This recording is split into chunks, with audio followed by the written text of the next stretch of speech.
Let's go ahead and get this party started. This is, well, let's go ahead and stand up. We'll do the prayer right now. And we got a bunch of members here tonight that love to pray, I'm assuming. So tonight we're going to be honored by Mr. Shane Mack to give the invocation. Mr. Shane. Bow y'all's heads, please. Dear Father in heaven, we come to you tonight humble and thankful. Thankful, Father, that we live in a country with freedom. Freedom to worship you, Father, the one true God. Freedom to vote. Freedom to express our point of views. Father, we ask tonight that you bless the new elect leaders of this country. Father, you know the issues and the problems this country has. We ask that you give them the strength and courage and ability to lead us in the direction that we need to go, Father. We ask, Father, that you bless the veterans of this country that fought to protect our freedoms. We ask that we're thankful, Father, for those that have passed, that have fought to protect our freedoms. Father, we ask tonight a special prayer to be with the people of Livingston Parish that are struggling from the recent floods, Father, that worked so hard all their life to have a nice place that got destroyed. Give them the energy and courage and ability to rebuild, Father, to live a happy life.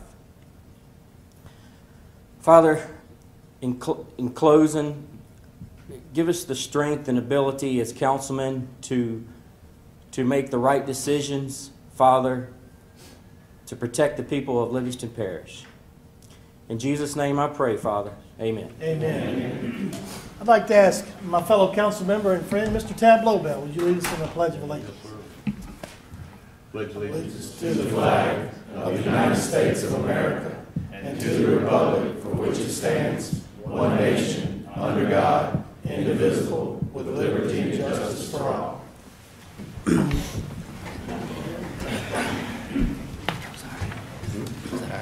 Today is November the 10th, 2016. It's 6 o'clock p.m. in the Livingston Parish Council meeting. This is an official quorum meeting of the Livingston Parish Council. Miss Sandy, would you call the roll to make sure there is a quorum, please? Mr. Garlinghouse? Here. Mr. Wascom? Here. Mr. Ard? Here. Mr. Mack? Here. Mr. Lobel? Here. Mr. Averett? Here. Mr. Harris? Here. Mr. Talbert? Here. Mr. King? Here. Thank you, Miss Sandy.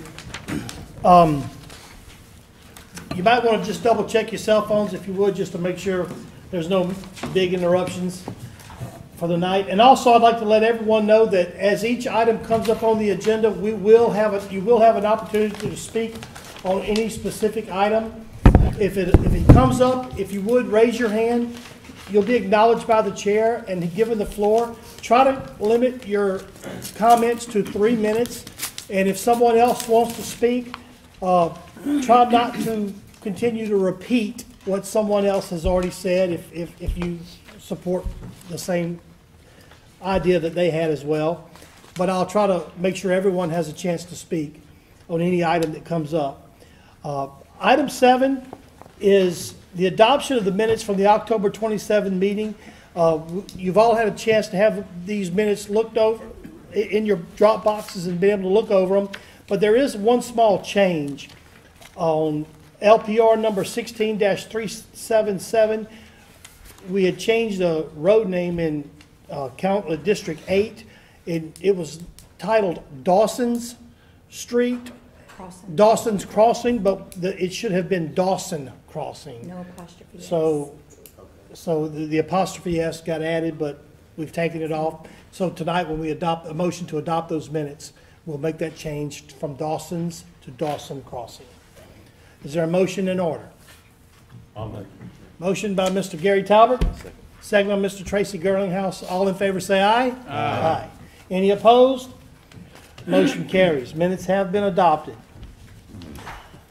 Item 8 is adopt a joint and concurrent resolution with the town of Livingston for the dissolution of the Livingston Intergovernmental Commission. Is Miss Barbara Irwin here this evening? Yes. Miss Barbara, thank you for coming. Would you please give us your name and where you live, and real quick, bring us up to date? Yes, sir. May it please the council, may it please the chair. Thank you for having me tonight. I'm an attorney. I represent the Livingston Intergovernmental Commission. We are in the final phases of the existence of that commission, which was created in 1986 after the 1982 train derailment that was here in Livingston. The purpose of that commission was to establish a fund to exist for 30 years in the event there were any adverse health consequences or any consequences whatsoever stemming from that. It was the result of a settlement and has been monitored consistently by Judge Bennett's division throughout the course of its existence. At this point, we are 30 years out. We're past the 30 years. The money that was maintained in those funds has been dispersed in accordance with the terms of the charter. That was accomplished and approved by Judge Bennett a year ago, October of 2015. Enough money was reserved in order to hold down the fort and wait for the Louisiana Department of Environmental Quality to issue their no further action letter, which was received by my office on October 28th of this year, and I submitted that and have attached it as Exhibit E to my proposed resolution to the council. Article 9 of our charter provides specifically that a joint and concurrent resolution with the town take place in order to officially dissolve the commission. Today, in fact, the town is meeting at 6:30, and this is on their agenda as well. So Lee McDonald has handled that. Mayor Jones has apparently resigned over the course of the last week, and the Mayor Pro Tem is handling that tonight and is taking it up as an agenda item. I suspect that it will pass this evening. And I've submitted a proposed joint concurrent resolution form to the clerk for you to review. I assume it was in your packets. If you have any questions for me, I'm happy to answer those. I have Bruce Harrell here, who has handled the auditing and the financing and the accounting. That's the only remaining item to be done as far as housekeeping is concerned. We have to do a final audit. We're trying to do this and close this out before the end of this year so that we don't have to have additional auditing and additional accounting for the next calendar year. So my marching orders have been to get in here as quickly as possible, which I've done. So, that's why I'm here. I find it hard to believe it's been 30 years since the train derailment. 1982. My goodness. Me too. Since I was on the police jury at the time, the train derailment, so I know. So, And you're back again. You want to make the motion to dissolve the thing? Yes, I would love to make that motion by Mr. Bubba Harris to enter into a intergovernmental agreement to dissolve the. It's a joint and concurrent resolution is how it's worded in our charter. Okay, However, to the dissolve, council. yeah. Well, it's okay, that's fine. Intergovernmental commission, I guess. So a motion by Mr. Bubba Harris, seconded by Mr. Jeff Averett. Any discussion? None being missed. Cindy, would you call for the vote, please? Mr. Garlinghouse? Yes. Mr. Wascom? Yes. Mr. Ard? Yes. Mr. Mack? Yes. Mr. Lobel? Yes. Mr. Averett? Yes. Mr. Harris? Yes. Mr. Talbert? Yes. Mr. King? Yes. Thank you so much. Thank you for your time. I appreciate You're it. welcome. Item 9, Parish President's Report. The first, Mr. Mark Harrell actually got pulled from the agenda, says he couldn't make it tonight. But I guess then number 11 would be Planning Commission recommendations, Mr. Sam DiGirolamo. It's on there. Who put that on there? Thank you, Mr. Chair. First on our, get comfortable because we've got a little bit to discuss tonight. First on our agenda is Cottage at Beaver Creek, preliminary site plan. This is a subdivision with improvement. This is in Mr. Scooter's district. It is recommendation of the Livingston Parish Planning Commission to approve the preliminary plat for Cottage at Beaver Creek with the waiver on the servitude and no waiver on the cul-de-sac. That means the only waiver they're asking for is to narrow the 15-foot on one side to a 3-foot. Okay. They've agreed to everything else. I'd like to make a motion to accept that and Put it up to a vote. All right, it's I'll Mr. second. Motion by Mr. King, seconded by Mr. Shane Mack. Any discussion? So Sam, they put the turnaround in, they put a cul-de-sac in. instead They of a will, T-turn. they just wanted, they've been kind of corresponding with Mr. Creston, our review engineer, and they've agreed to do that. They just wanted to make sure that everything was in order. So there's no T-turn, and there's a That's normal correct. servitude on one side with the houses. That's We the just only thing waived that's, the- we that's waived the only thing servitude that on will the be other adjusted On the side. east is side. servitude. All right, motion by Mr. King, seconded by Mr. Mack. Ms. Sandy, would you call for the vote? Mr. Garlinghouse. Yes. Mr. Wascom. Yes. Mr. Ard. Yes. Mr. Mack. Yes. Mr. Liddell. Yes. Mr. Averett. Yes. Mr. Harris. Yes. Mr. Talbot. Yes. Mr. King. Yes. Next on your agenda is a servitude revocation. This is Mr. Harold Davidson's servitude revocation. This is in Mr. Jeff Ard's district. It is a recommendation of the Livingston Parish Planning Commission to approve the servitude revocation for Mr. Harold Davison. This would have to be done by ordinance, Yeah, so it Ms. needs to Sandy be will read have to by read Ms. that, Sandy, please. please. This will be proposed ordinance 16-46. This is a map showing revocation of a certain 60-foot right-of-way across from Lot HD 1B located in Section 1, Township 5, Section Range 3E, Greensburg Land District, Livingston Parish, Louisiana, for Harold Davidson, being more particularly described herein. And the public hearing is going to be December the 1st at 6 p.m. Motion to introduce the ordinance by Mr. Jeff Ard, seconded by Mr. Tracy Garlinghouse. Any discussion? None being, Ms. Sandy, would you call for the vote? Yes, sir. Mr. Garlinghouse. Yes. Mr. Wascom. Yes. Mr. Ard. Yes. Mr. Mack. Yes. Mr. Liddell. Mr. Averett. Yes. Mr. Harris. Yes. Mr. Talbot. Yes. Mr. King. Yes. Item C. Next on your agenda is the Magnolia Ridge preliminary site plat, a subdivision with improvement. This is in Mr. Bob Harris's district. It is a recommendation of the Livingston Parish Planning Commission to approve the preliminary plat for Magnolia Ridge. I'll offer that. Motion by Mr. Bubba Harris, I'll second. seconded by Mr. Gary Talbot. Any discussion? Ms. Sandy, would you call for the vote? Mr. Garlinghouse. Yes. Mr. Wascom. Yes. Mr. Ard. Yes. Mr. Mack. Yes. Mr. Liddell. Yes. Mr. Averett. Yes. Mr. Harris. Yes. Mr. Talbot. Yes. Mr. King. Yes. Item D. Next on your agenda is Highland Lakes subdivision preliminary plat. This is in Mr. Scooter King's area, off of Dunn Road, located on Dunn Road, actually. It is a recommendation of the Livingston Parish Planning Commission to approve the preliminary plat for Highland Lakes subdivision. I'd like to make a motion. Motion by Mr. King, Second. second by Mr. Garlinghouse. Any discussion? Same. Yes, sir. It says the collection lines to existing Alderman Village sewer treatment system. That's just south of there. It's a, Who operates Alderman Village sewer treatment system? I can't tell you the individual, there's different people. I mean, is it a MODAD operation, is it a Tessie operation? Do you know if it's, I mean, it's not operated by Sewer District 1 or No. 2. It's a package unit. Right. Have we done any research to make sure that the DEQ doesn't have any existing problems with this package unit? You know, we got some of them in the parish that aren't working right. I haven't had any problems with it as far as in my department. Okay, so you hadn't had any complaints or anything along those lines? No, sir. Okay. Not on that particular. No more discussion. Ms. Sandy, would you call for the vote? Mr. Garlinghouse. Yes. Mr. Wascom. Yes. Mr. Ard. Yes. Mr. Mack. Yes. Mr. Liddell. Yes. Mr. Averett. Yes. Mr. Harris. Yes. Mr. Talbot. Yes. Mr. King. Yes. Next on your agenda is Kane Neal subdivision with improvements. This is also in Mr. Scooter King's area. It is a recommendation of the Livingston Parish Planning Commission to approve the preliminary plat for Kane Neal subdivision as presented. I'd like to make that motion. Motion by Mr. Gary Talbot, I'll second. second by Mr. Bubba Harris. Any discussion? Ms. Sandy, call for the vote? Mr. Garlinghouse. Yes. Mr. Wascom. Yes. Mr. Ard. Yes. Mr. Mack. Yes. Mr. Liddell. Yes. Mr. Averett. Yes. Mr. Harris. Yes. Mr. Talbot. Yes. Mr. King. I abstain.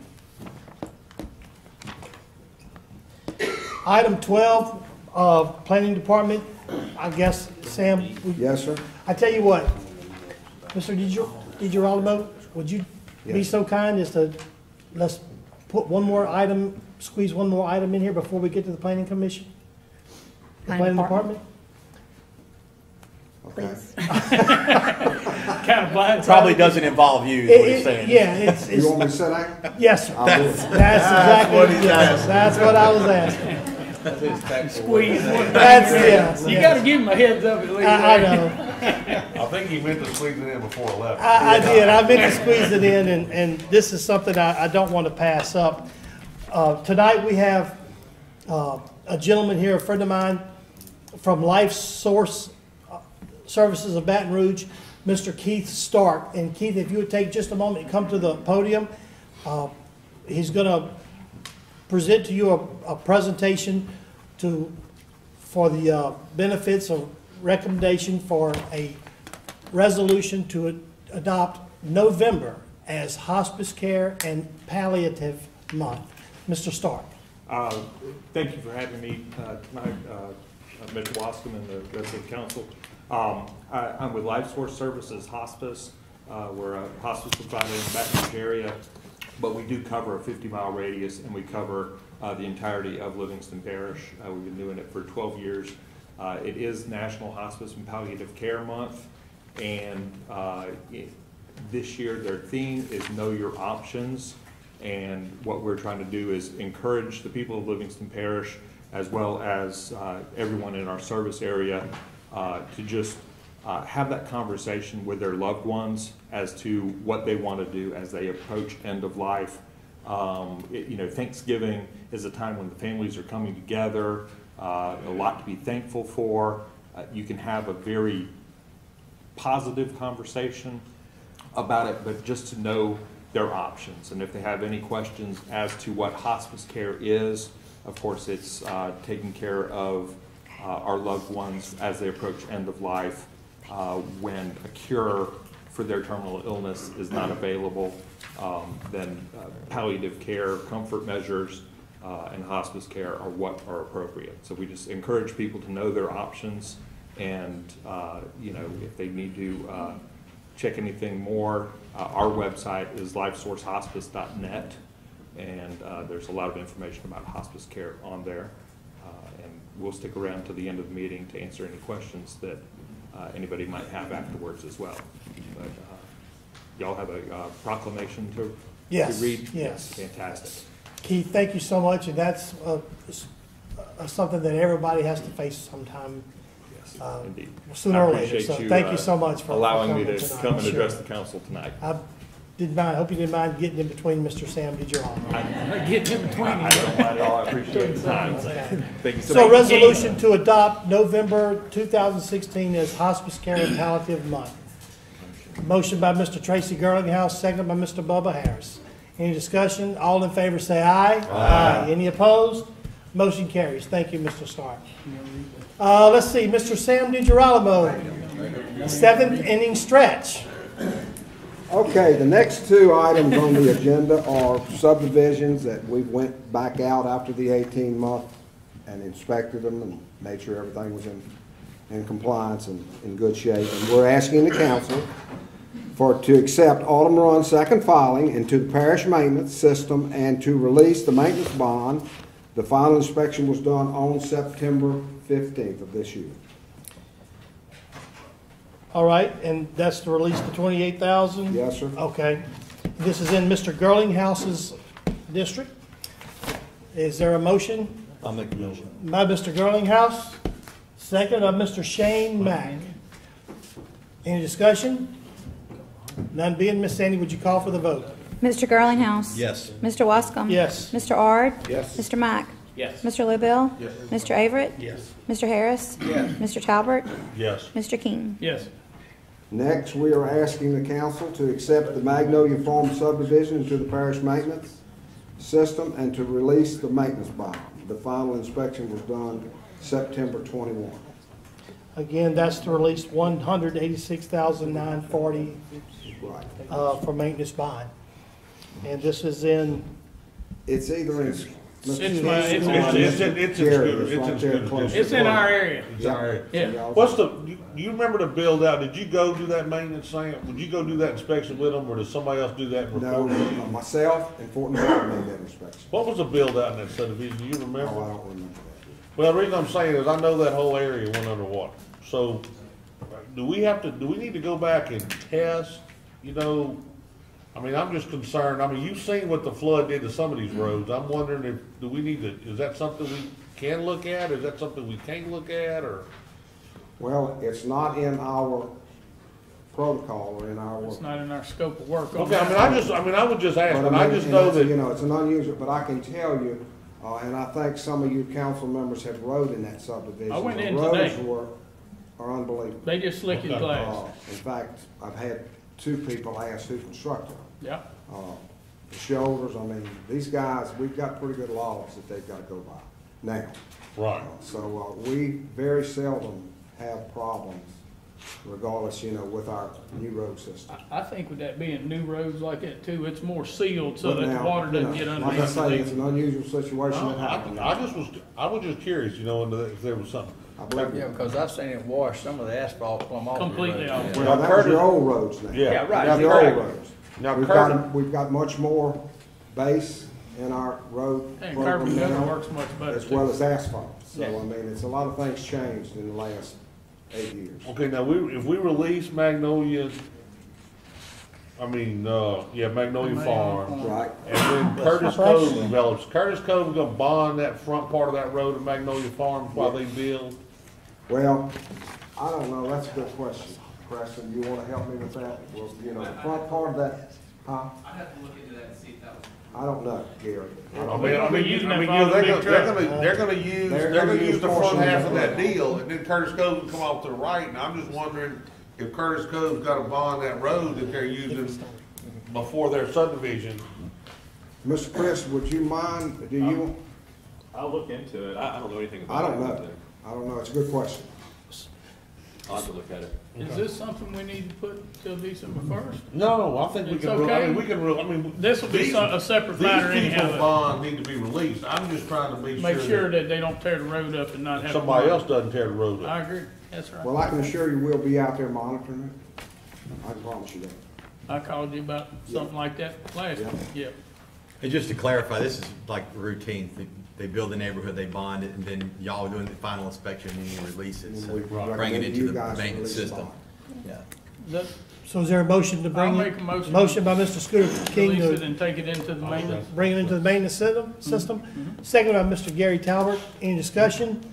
More discussion? None being, Miss Sandy, would you call for the vote? Mr. Garlinghouse. Yes. Mr. Wascom. Yes. Mr. Ard. Yes. Mr. Mack. Yes. Mr. Liddell. Mr. Averett. Yes. Mr. Harris. Yes. Mr. Talbert. Yeah. Mr. King. Yes. Item C on your agenda, Southern Light Fiber is asking for permission to place the fiber optic cable within our right-of-way on a portion of South Satsuma Road and Myers Road. And naturally, like always, we stipulate in the agreement that if it's in the way of anything, it's their nickel that they have to move it. So, They understand that. yeah, they understand Once they that. put it in, if it's in the way, it's something they have to do it. Okay. We give them permission, or we have given permission. Sure.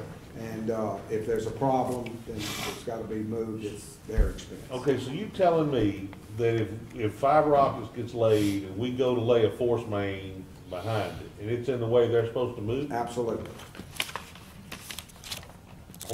I mean, you know, we had that problem going down 4 Road with that, but we ended up moving we didn't make them move it, we moved where the line went, Well, didn't that we? was before my time.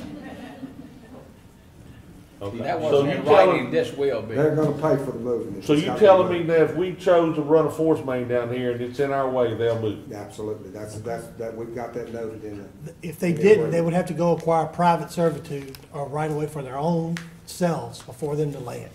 But this is Me and you public, don't wanna so. move that fiber optic. On a brighter note, the people of Satsuma Road is gonna get some blazing fast internet. So you don't wanna stand in the way of that. Oh, absolutely not. I would do So that. is that your motion? That's my motion. Motion by Mr. Tracy Girlinghouse to add South Satsuma Road and Myers Road, both of them together.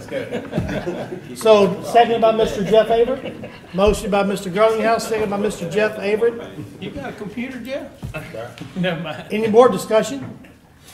None being, Miss Sandy, would you call for the vote? Mr. Garlinghouse. Yes. Mr. Wascom. Yes. Mr. Ard. Yes. Mr. Mack. Yes. Mr. Lobel. Yes. Mr. Averett. Yes. Mr. Harris. Yes. Mr. Talbert. Yes. Mr. King. Yes. I just don't know why we don't want people on South Sassoon Road to have fast internet. Oh, no. How many people live down there? We had a little problem up there in District, what do you have? All right, let's move on. Item 13 is requested by Mr. Shane Mack, an introduction to set criteria for smoking prohibition for the Livingston Parish governmental building. Mr. Mack, what the heck? Yeah, it was brought to our attention during normal business hours that the entrance to this government building, people were kind of congregating and smoking. There was a lot of secondhand smoke in the area. And so in order to protect those individuals that access that, entryway, we realized that there is a current existing ordinance for the courthouse building that prohibits smoking on the exterior of that particular building, in the parking lots and stuff. So what we did was we just piggybacked on that particular ordinance to include this particular building also. So pretty much, if we adopt, vote yes on this ordinance here tonight, then it would be no smoking on the exterior perimeter of this particular building, in which is, includes, the courthouse too. So I make a motion tonight that we send this particular ordinance for a public hearing. Motion by Mr. Shane Mack to send the ordinance to public hearing. Let's see if we get a second there, Ms. Sandy. Second by Mr. Jeff Ard. You want to read by title? Yes, sir. This will be proposed ordinance 1647, an ordinance amending Chapter 11, Article 1, Section 11-1.1 of the Code of Ordinances of Livingston Parish Offenses in General, smoking and use of smokeless tobacco products prohibited in designated areas, to prohibit smoking anywhere on the grounds or parking areas, to include Livingston Parish Governmental Building, 20355 Government Boulevard, Livingston, Louisiana. And the public hearing will be on December the 1st, 2016 at 6 p.m. Thank you, Ms. Sandy. Is there any discussion? Yes, I'd like to ask a question. Mr. King. It says here, they enacted this to alleviate people from having to have secondhand smoke. What does that have to do with smokeless products whatsoever? I think that needs to be struck from the Ordinance? that ordinance. I mean, that doesn't, it may be nasty to people or whatever, but it doesn't harm anyone. Guys, there's already an existing ordinance in place that prohibits tobacco in this building. Yeah. Period? Period.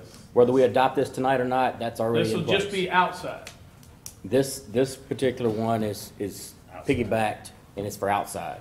Right. All right, that's why I asked the question. So you would still want it struck from the outside? So you can't dip outside either, is what he's saying. Well, that sounds like a very, a bad infringement of the right of a person to do Well, they're it. not, wait, guys, the good news is they're not gonna put you in prison forever. All they're really gonna do is ask you to stop. He's probably in violation right now. That sounds like, no, that would be. I know somebody's in violation. Okay, so it's not a laughing matter, but it's something we really needed to address. I know we've been having quite a few complaints. We have. And I agree on the secondhand smoke part of this. Thank you. Yes. Is there any more discussion? I would like to say something. I've given this particular ordinance some thought, and I tend to always err on the side of liberty and individual rights. And I know that there's people that maybe even be at the next building right beside us in the administration governmental building. People work here, and and sometimes there's stress in people's life, and some people like to smoke and go outside and just relieve some stress. And I think there's other ways to solve problems other than just passing a law, which could actually lead to someone going to jail for smoking. And I don't say that would happen, but I think there's other ways to do this besides passing an ordinance, which is law. I think we're well within our, I know I walked over to the courthouse and saw a nice big sign up there that said no smoking. And if I saw the sign and I was wanting to smoke, I wouldn't smoke. I think a resolution to authorize the parish president to put signs up that designate no smoking, but then there would still be areas for people who want to smoke and deal with some of the problems in life, and some people choose to use a cigar, or myself, I enjoy a cigar once in a while, but that's not why I think, I'm just thinking that we could do this with a resolution instead of passing an ordinance. So I just want to put it out there before we call for the vote. So John, you think we could have like a smoking section, so to speak? Well, if this ordinance passes, we can't. So I'm just saying, that's why I don't think we need to do this in the ordinance form. Well, we can put it on the edge of the property line over there by the trees. My only thing with that, guys, is this. I mean, that's a good point.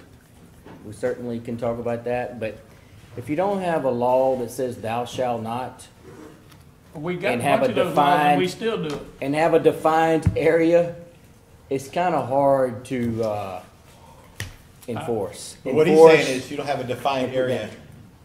You're saying you're defining an area to not do it. He said he just wants an area defined where he can. Is there a defined area for courthouse employees? No, you cannot smoke in the courthouse, on the exterior property of the courthouse, per this current ordinance right here. You cannot even smoke in the parking lot. And this would just piggyback off of that. Now, there actually, from what I'm being told, is a designated smoking area next door, okay? That building over there is not included with this ordinance.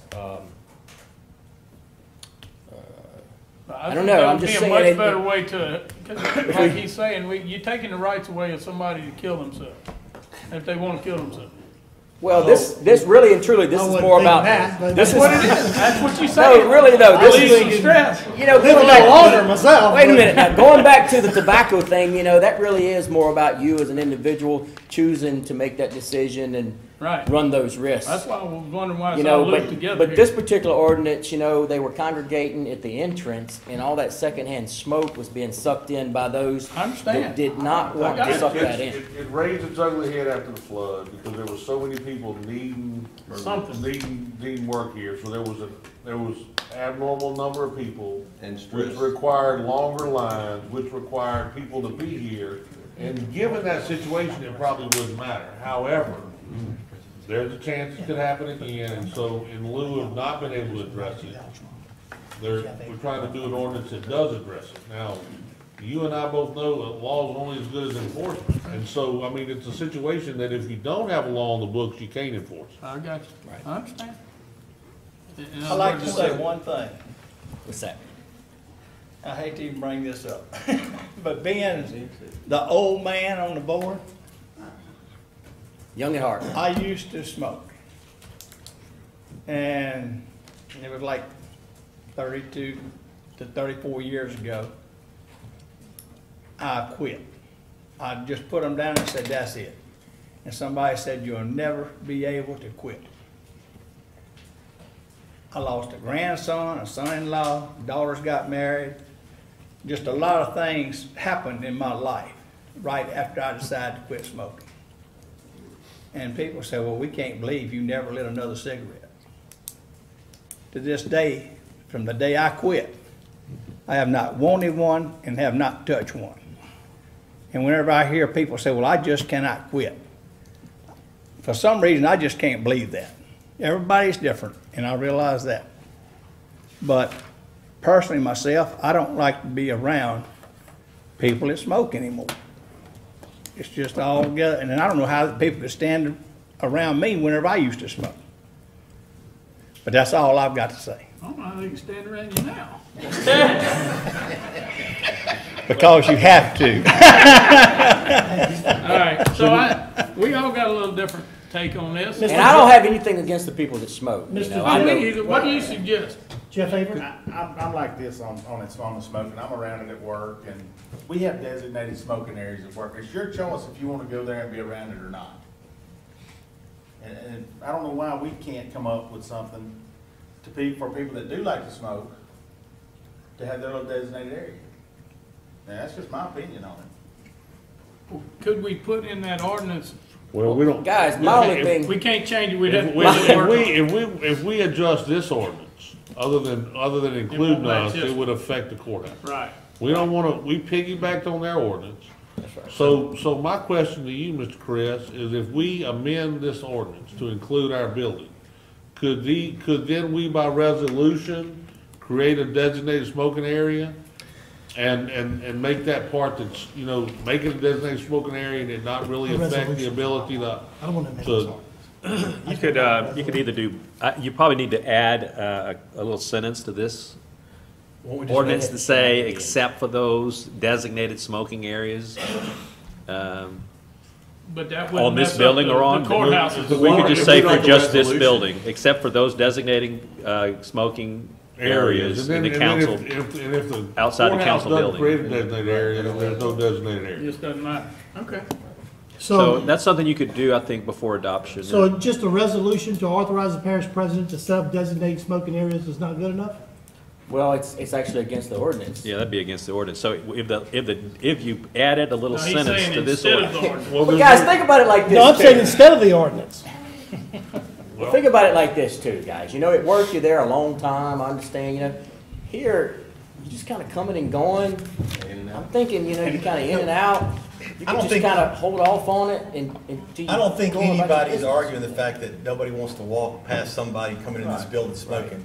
I mean, I'm like him, I quit in 2006, and I haven't picked one up since. And I cannot stand the smell of them either, but I also don't want, if they have a smoking area and it's in the back corner and you don't have to go any other, if you go over there, that's the only reason you go over there is to smoke. I certainly agree that you shouldn't be in the front of the building. That Me needs too. to change. I do. But I do believe that you should have an area where you can do it where it's away from everyone else, because And I respect that too, but think about this. Think about the maintenance, to pick up all of that, and to take care of that little smoking area, People have a tendency to just throw the butt on the ground, Think about where would we actually designate an area at? I mean, we're gonna go construct a little area out here Yeah. for people to Have a To bench, smoke? look over for I mean, all they have to do is, if they really want to, we can put up some signs that says smoking that away. And they can, but off the, Hey, I like that. Hey, John, we got a motion, a second on this? I make a We motion. have a that we motion, adopt the ordinance. motion to adopt the ordinance and seconded by Jeff Orr. It's just a motion and second to introduce. We And gotta have introduce. we have to have a hearing. To call. Let's just move forward past this. Get it on the agenda for the first, and then we can have public input and we can talk amongst ourselves, and if we wanna kill it, if we wanna fix it, then we can get that table at that point. So let's go ahead and introduce it and then move on. That's what I think. Okay, let's do that. Me too. All right, just to let you know, if you move forward with it, if you don't introduce it, you kill it. Okay, go ahead. Miss Sandy, would you call for the vote? Mr. Garlinghouse. yes. Mr. Wascom. No. Mr. Ard. Yes. Mr. Mack. Yes. Mr. Lobel. Yes. Mr. Averett. Yes. Mr. Harris. Yes. Mr. Talbert. Yes. Mr. King. Yes. Item 14, discuss and review of Ascension Ready Mix Noise Ordinance variance located at Louisiana Highway 447, Mr. Jeff Averett. Yeah, we, been having some problems, I guess, for the last several years with some of the constituents and with the noise of Ascension Ready Mix. And I'd like to lay it to rest myself and get it solved, whatever it takes. And that's What do what you we think we need. can do? What kind of complaints are you getting, Jeff? Noise running at night, people trying to sleep. Now, this item that's on, this number 14 that's on here, that's the history of what we've done, that they granted them a 6-month, and then Yes. they hadn't addressed it since then? Not that I know So of. technically, they're in violation of the noise ordinance right now? If they're operating outside their designated hours, yeah. I know that usually when you have a contractor do a job at night, they would come to us for a 6-month variance. Is this just normal operating? They just rolling 24 hours a day some days? I don't think it's an all-time, and I think, Mr. Bobby Acar, Mr. Bobby could tell you more about it than I can. He can come up Yeah, if he he'd come like up. to. Come on up and tell us what you know. Maybe we can, oh, sorry, Chairman. No problem. I'm just practicing. Bobby, give us your name and where you live. Bobby Acord, live on 24907 Walker South Road, Denham Springs,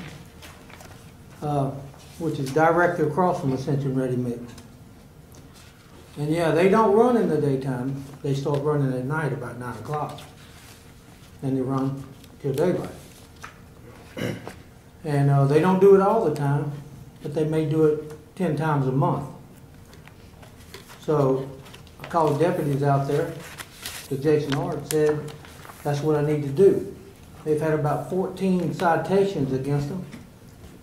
The deputy that came out there last time went over there to shut them down, and they said, no, we're not shutting down. And they kept running, and they've been doing that.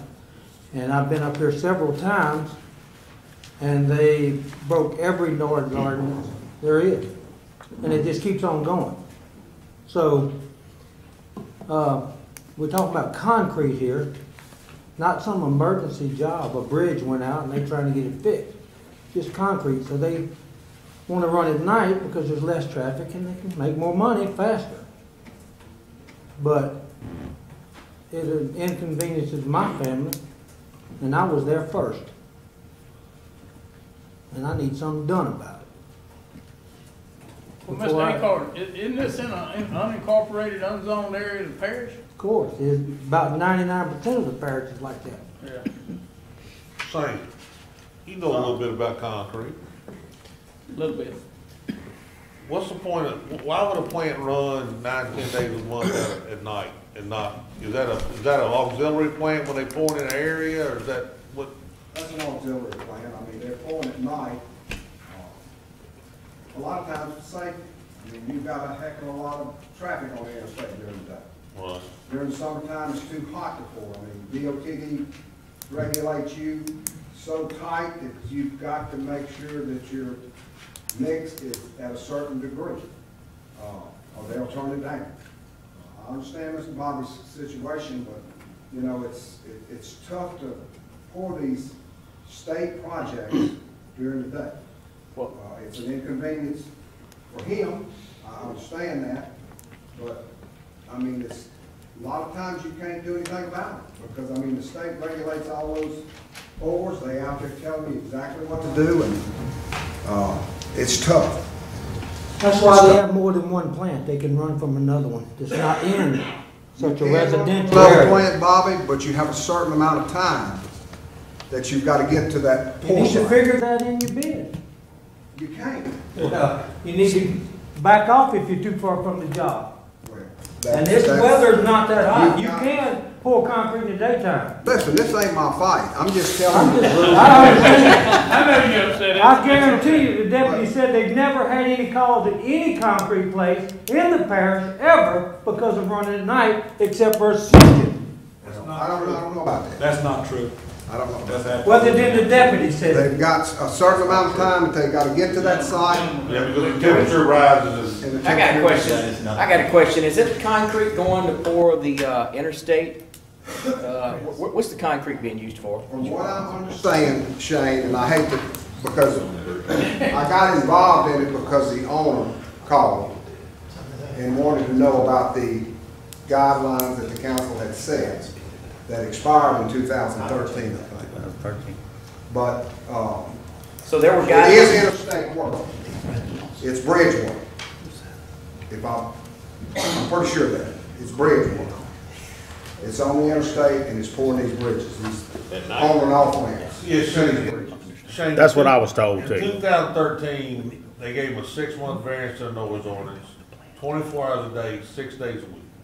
And that was just a 6-month variance. And they've come back twice, and the council's not granted them a variance on the noise ordinance. Well, they And so now they just operating outside the noise ordinance. It looks like Well, they that- tried to get a 5-year pass. Well, they tried to get it, didn't happen. But basically, the situation is, they run at night because that's what they gotta do to meet their state contract. However, They are, when they operate at night, outside the noise ordinance that exists within the parish. Yeah. So what, How are they getting away with that? what can we do other than trying to keep a company from I mean, I don't want them to running go their out of company? business. I want the bridges poured. I don't want them to go out I of mean, business. you get 14 citations and you're still running, so what's the next step? Well, I don't think so. Same- And they go out there I don't know what and they- tell the deputy that, no, we're gonna run. You can leave. Get off the property. Well, what's our noise ordinance say, Mr. Brett? Well, it's a pretty comprehensive noise ordinance, and this came up several times, so this was 3 years ago. You've seen some of the minutes here. One problem you have is that all you can do is pass the ordinance, and if there's a violation, then it's not, you don't enforce it unless you're holding on to somebody's permit or something like that. And your ordinance would have to say, if you violate noise ordinances, we'll cancel your permit. I don't think you have that in any kind of commercial permit now. But it's up to the sheriff and the courts to prosecute and to handle the enforcement of your ordinances. And I will tell you that when it came up before, the Ascension Ready Mix people, I think that's who it was, came and essentially threatened to say, to sue you over if they got shut down. Because one of the problems you have in enforcing an ordinance like your noise ordinance is you have to, it's best when you have zoning in your parish. So you've got to have concrete plants operate somewhere. And ordinarily in most urban parishes, they have to locate themselves in an industrial zone. So if you choose to live in that industrial zone, shame on you. You went there and you have to deal with that. But in a parish like ours where we don't have zoning, and it's hard to say you can't operate a gravel business because you have to be able to make noise to make gravel. And apparently these days you have to be able to operate at night because that's when the highway wants to work on the interstate. Yeah. So it's a problem, and you know, I think what you've done is passed an ordinance, and it's going to be challenged. I'm guessing, I can't speak for those people, but I'm guessing they plan to try to fight it in court if they ever get pressed on the ordinances, and they'll just take their medicine and take their fight there. I mean, I suggest you might want to send this to the ordinance committee and try to work out some kind of compromise, and you can pass an ordinance regulating concrete plants. You know, let's do some research about how they're regulated in other parishes, where you can regulate their hours and things like that. You know, it's, That's on you. But, Ms. Moody, if I understand though, there's already an ordinance in place. So really, what can we do at this moment other than this outside, that if we can't enforce it? I mean, is that what you're saying? We can't enforce the ordinance that's there, so it's Right. kind of outside our scope of government. exactly right. You're the legislative branch. Yeah. Somebody else enforces your ordinances. And so, and apparently they've been given citations. So the sheriff's done his job. So I'm guessing it's working its way through the courts. I don't know. I haven't looked at all this. But if I had No, to it guess. hasn't worked. Well, what we The could court- do, guys, We're right still now, running. right now what they have is they have the noise ordinance, but we might go in and we could write an ordinance specific to, you know, concrete ready mix Yeah, plants, you but know. why- Would it be any different though? Would Well, we we'll change have the to write decibel into the rating ordinance. To Break it up. 150 because it's louder. I mean, Well, you know, we'd have to look into it, but we could write into the ordinance what the penalty is for breaking the rule. But if they're, Where it would my be point is, clear when it went if to they're court. already breaking the ordinance in existence, there's nothing we can do. Well, the We current can't do ordinance, anything. The way the ordinance is written now, What- the sheriff's office enforces it, then the district attorney's gotta handle it. We could, if it went through the ordinance committee and wrote an ordinance specific to gravel pits, we could take some of the control over the results of not abiding by it. Meaning, we could have DPW check on if they were in violation, then we could have DPW remove their permit to operate. So I'm just saying, I mean, that's what we did at the gravel pit, is we basically. But this is a totally different deal than a gravel pit. Well, I mean, I understand, but what I'm saying is it's you just can, always right, does Huh? different things. you Just an can, noise you is what he's can. talking about. Right. I'm just talking about, could we could In maybe general. evaluate an ordinance and see if there's something out there that exists. I don't know if there's a way to do it, but. Because It's there's just slippery about slope. no way to make a I mean, gravel, I agree I with mean, you. a I mean, I don't concrete agree plant with- quiet. But, okay, here we Just got. run in the daytime and there won't be a problem. Well- How about that? We understand that, but there Yeah. obviously is a need There's to run at certain, night. So- extended circumstances so the where they wouldn't be question- able to do, wouldn't be doing. So the question is, we got two options. We could do what's obviously been done in the past is nothing, or we could send it to ordinance and see if there's a resolution. And if there might not be a resolution, at least we tried to come up with a resolution. Something's more enforceable. There's another option that's also available to the landowners. You know, we do have civil laws that protect property owners. If somebody's creating such a nuisance next to you, you have a civil right to go to court and ask for relief. So that's another option that's open to your neighbors. Helping Mr. Bobby, yeah. Yes. I And I recommend suppose we that go if you went to the ordinance committee, came up with an ordinance, and they violated it, you could also put some sting in there about losing their permit or facing civil suit or violation, or, you know. Or if they do have a project, a specific project, they would have to come to us and ask for a variance to, like the 6 month was. Well, Jeff, what are you and Shane, what y'all? I recommend going to the Ordinance ordinance committee and let Yes. Shane and them and the Is that a committee motion? give their. Well, yeah, because what we'll do is Yeah, kind of that's like what we I'm did with the gravel pit ordinance. We'll ride out there and just see how Check bad, it out. just how bad a problem we got. I got a motion by Mr. Jeff Avery to make a send it to the ordinance committee, second by Mr. Shane Mack. Any more discussion?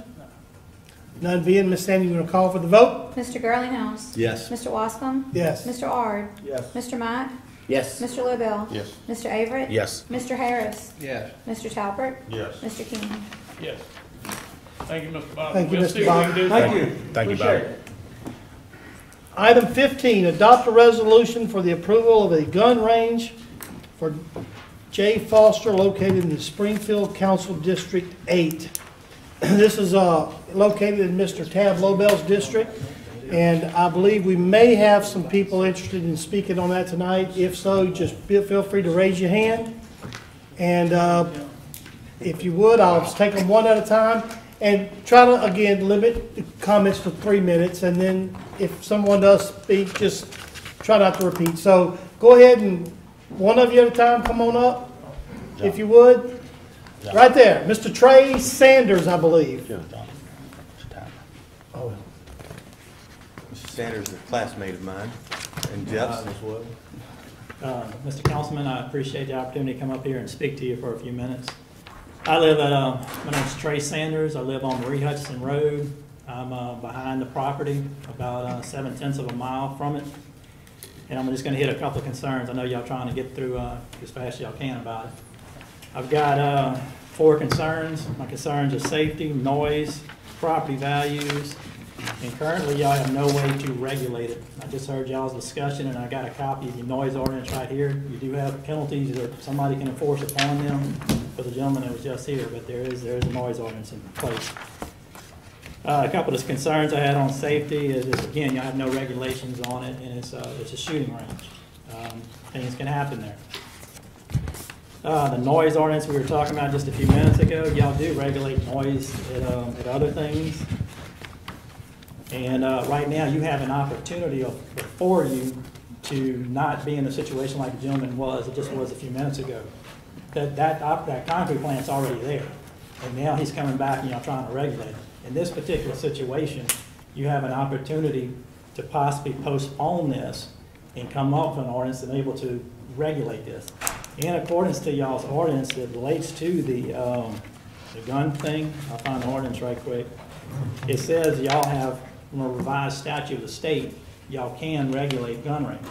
So that gives you an opportunity that if you don't approve it tonight, you can come up with things to regulate it. We would prefer that it not go forward because of the concerns that we have, but you do have an opportunity, because if you get in a situation like you just did, you've already got the plant there and you're trying to regulate somebody.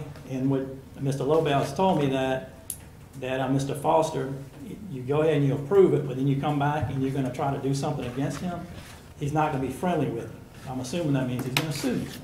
So you have an opportunity on the front end to take advantage of this and sit back and look at it. As far as the noise, there's a couple things in your ordinance I wanted to point out to you, which you already know. In the noise ordinance, it defines things about noise. And I'll try to go this quickly here. Noise disturbance is defined. It endangers, injures the safety or health of humans and animals. A noise that disturbs a reasonable person of normal sensitivities. We haven't had a chance to talk to very many of our neighbors about this thing. We found out about 2 weeks ago when it first came before y'all. I haven't had a chance to go around and ask all my neighbors.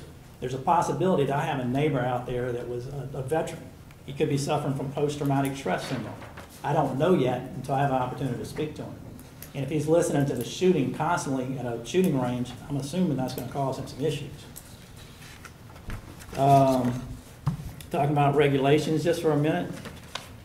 I know there is no regulations right now on the, and that's why I'm asking y'all to consider it if you don't approve it, is that there's regulations out there right now for like alcohol permits and things like that. If you come out to your location for your business for an alcohol permit, is that Go ahead. Yeah, it's 3 minutes. I mean, if you'll wrap it up to a tight thing there, Mr. Trey. Okay. The other thing I wanted to point out real quick is property values. I don't know about y'all, but majority of the people in our area flooded, and they're dealing with flooding issues right now.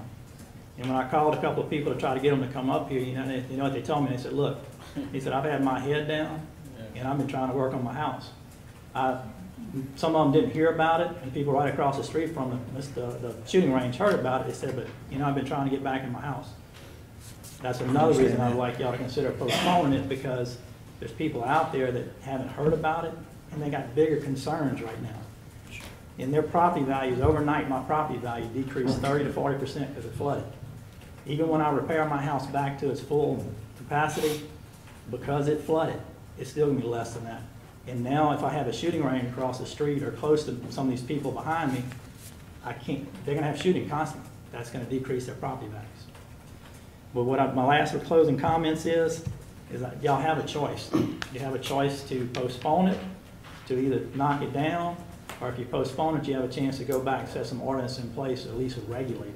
There's a lot of safety concerns, and from what I read, there's not a whole lot out there right now to regulate. Thank you all for y'all's time, and please consider that. Appreciate it.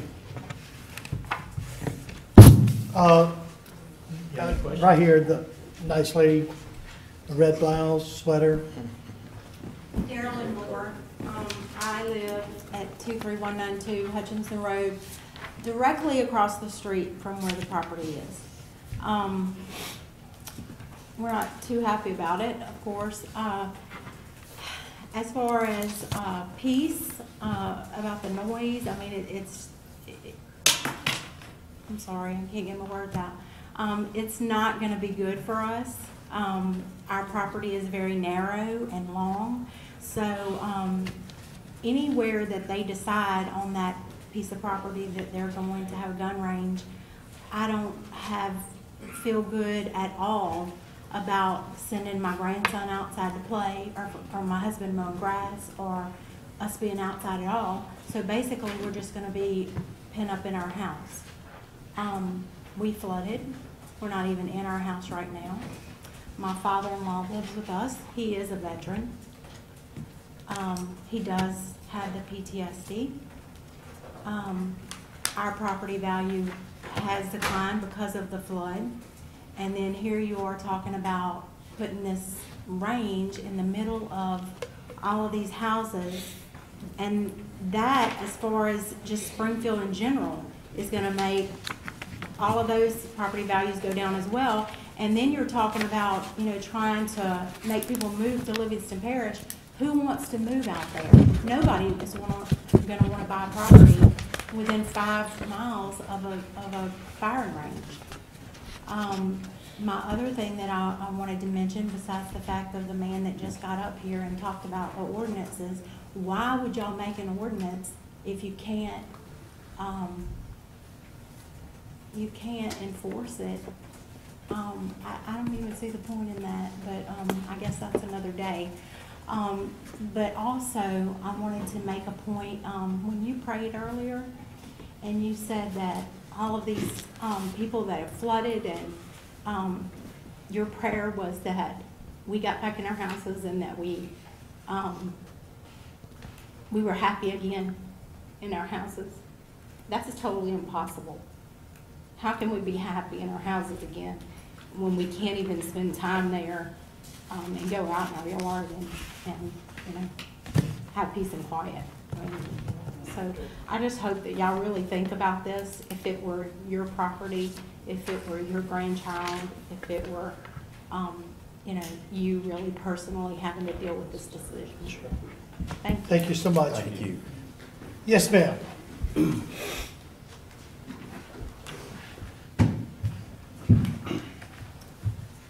My name is Natalie Ross. I live at 23182 Hutchinson Road. I'm Moore's neighbor. And I'm not going to repeat. I have everything she said. That goes for me as well. Thank you. I would like to tell you that I've been a teacher for 34 years, 26 years in Livingston Parish, living in the home that I no longer have.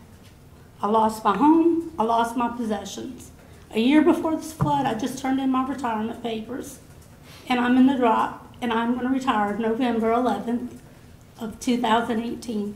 I don't have any grand plans at all for retirement.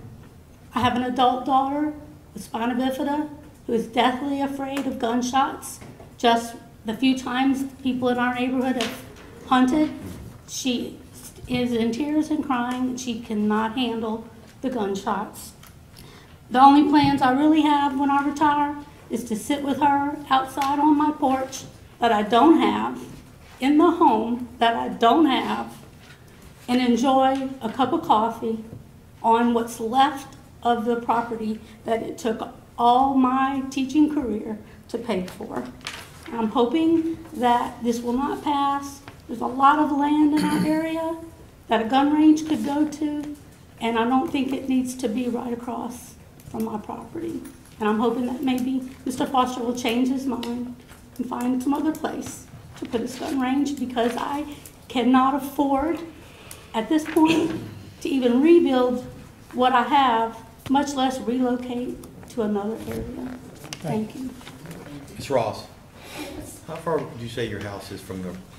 We're right behind We're right next Moore's to it. house, a little over 600 feet. Yes. Our driveway is 20 feet from his land. Okay, thank you. Thank you.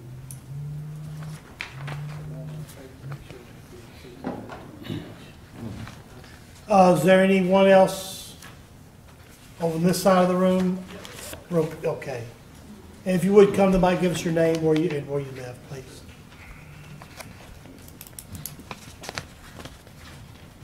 I'm Fire Chief Brian Drury. I live on Hutchinson Road in Springfield.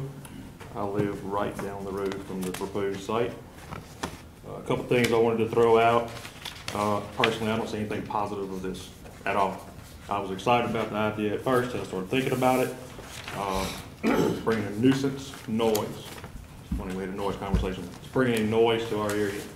I live where I live. I give up city water, city sewage, high-speed internet that I'd love to have, that y'all can get, to have the peace and quiet. Okay?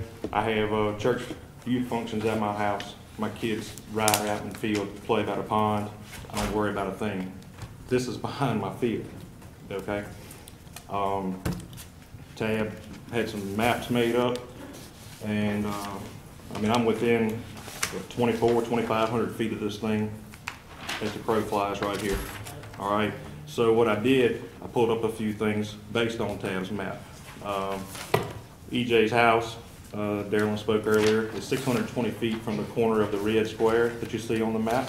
I think y'all have this map across the field if you're looking at it. Yes, sir. Yes. Okay, 620 feet is Darylyn and EJ's house. But notice there's other homes there also. And those people aren't aware of this because they're displaced right now. So I can't even get in touch with them and let them know, hey, we have this about to come in your neighborhood. Can you imagine the noise they're going to hear every weekend? Because I spoke with Jay and Trey, Tab, and met with them at this location. You know, in his words, he's going to have 30 to 40 classes on weekends. My goodness. Honestly, I wouldn't be here complaining if it was Monday through Friday. I'm home on the weekend. I need my downtime, okay? 25 years in the fire service, I need some peace and quiet. That's why I live where I live.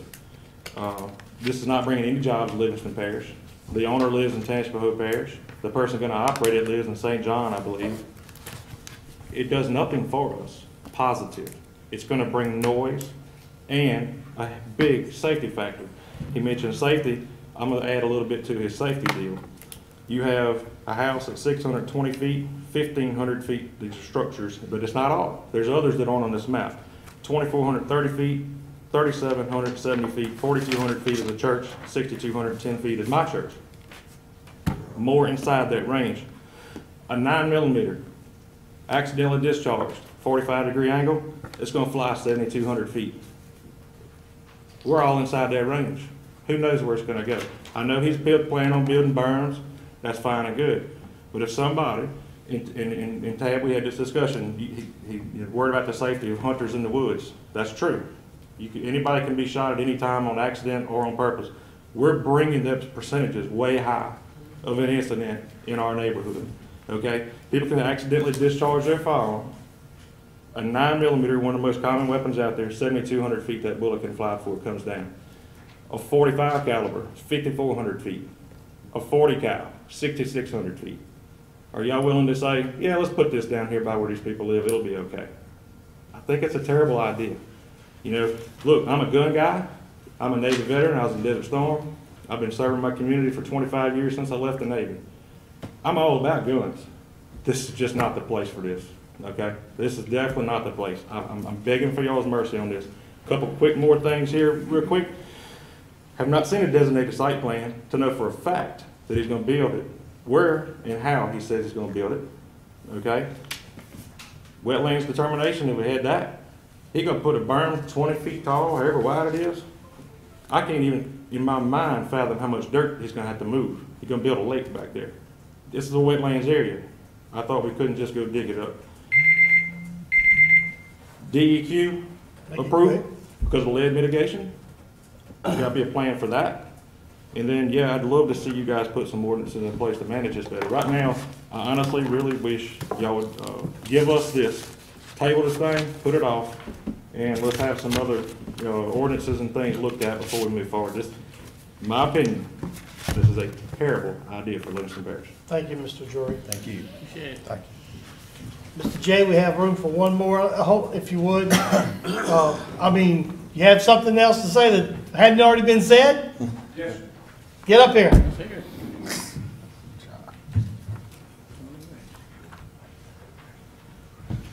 Give us your name, if you would, and where you live. My name is Tom Myers. I live on Myers Road, which is right by Marie Hutchinson Road, intersects right at Lizard Creek. And much of what was already said, the things that I was going to address to you, but there's a couple of little things that I want to just stress. One in particular is there are very few people in our area that even know about this. Very, very few. I haven't talked to anyone that knew about it. I think it's the responsibility of our councilman to make an attempt at contacting people. If he's done so, I can't go because I don't know of anyone that he's talked to. And I haven't had much of an opportunity to talk to anyone because nobody even knew about this. We have very few people in our area that are back in their homes even. They don't have time. They have no knowledge of this. All we're asking is that you give us an opportunity to let word go out so that other people can express their opinions. Once you vote on this, it's law. It's done. We have no more recourse. I'm sure that our parish attorney knows of the Louisiana Revised Statutes, Section 30. You're aware of that, correct, sir? Yes, sir. Am I correct, sir, that once this is voted on, we have no civil or criminal recourse? I can show you the statute, sir. Well, I'm familiar with the statute. Okay. There are some complications here to deal with. I'll be happy to address all the questions when you're finished. Okay. Well, one of the things I also would like to ask Mr. Lodell, you do carry concealed course, right? Absolutely, yes, sir. Okay. Are you planning or have you made any arrangements to use this course? Absolutely not. I got access to the best one in the parish. Okay, so you're saying you're not planning on using it at all? Not at all. Well, I ain't saying I wouldn't go take a class, but I'm pretty sure I won't make a nickel off of it. Okay. So, well, that's one of the things I want to find out about what your intentions are. Because I understand that you do approve of this matter and you're pushing it, and I want to clarify that. I would like to say something about that. Sure. I am not pushing this matter. Okay. I am trying to figure out what the law is for this matter. Okay. If I decide I want to plant pumpkins on my place, right, and you don't like the smell of pumpkins, I don't want you coming telling me to pull my pumpkins up. I don't feel like we got the right to tell somebody what they can and can't do with their property within the law and within the ordinances. But this is not, I mean, I am friends with everybody on that road. me and Brian Drury have been in the trenches together and a lot of stuff. And that's what Brian and I spoke today, and he said, man, Tab, this is the hardest thing for me, that you and I are always together, and I feel like we're apart on this deal.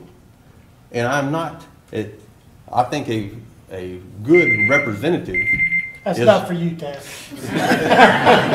think. May I continue? No, you're done. I dipped into Mr. Myers' time. I think a good representative is someone that maybe does not put the friendships and relationships into the equation, and you just say what is right and what is wrong, or is it legal or is it not? Is it law or is it not? Okay, there are many laws that apply to nuisance, sound nuisance. Oh, absolutely. And I think that that could be investigated a little further. Well, if I could address that right quick, you can still have, well, you brought it up. Mr. Foster, on his dime, went and bought a decibel meter. Him and I went out, along with Brian, and did some decibel tests, did some shooting. Asked Brian to step outside his house. Hey, we're about to shoot. Listen up. And I was out on the blacktop at the edge of the road, at the edge of Hutchinson Road, holding the decibel meter. He shot 9mm and a .40 caliber, 70 on the decibels. As I'm standing there, a half-ton gas burner, regular old pickup truck comes passing by, and the noise level is 76. There are things that make noise around us. I don't know what is the technical term. Does everybody know what a drunk bump is in the middle of the road? Yeah. I don't know what the technical term is. I can't tell you what I call them. Huh? The duds? Yeah. Well, man, I hear them around my place all the time now, and I'm not ready to go anti-duds, but okay, I agree with you, sir. There are a lot of different things that make noise.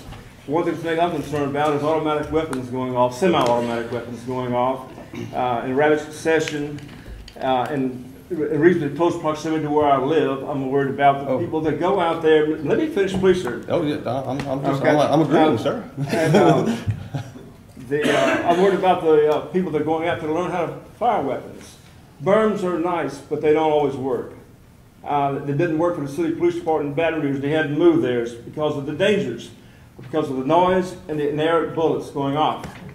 And that's a problem that I'm concerned with. We have families all around us. We have churches. We have a campground. There are a lot of things in our area that are growing. Marie Hutchinson Road is growing. Sissy Hutchinson Road is growing. Yes. There are a lot of things out there.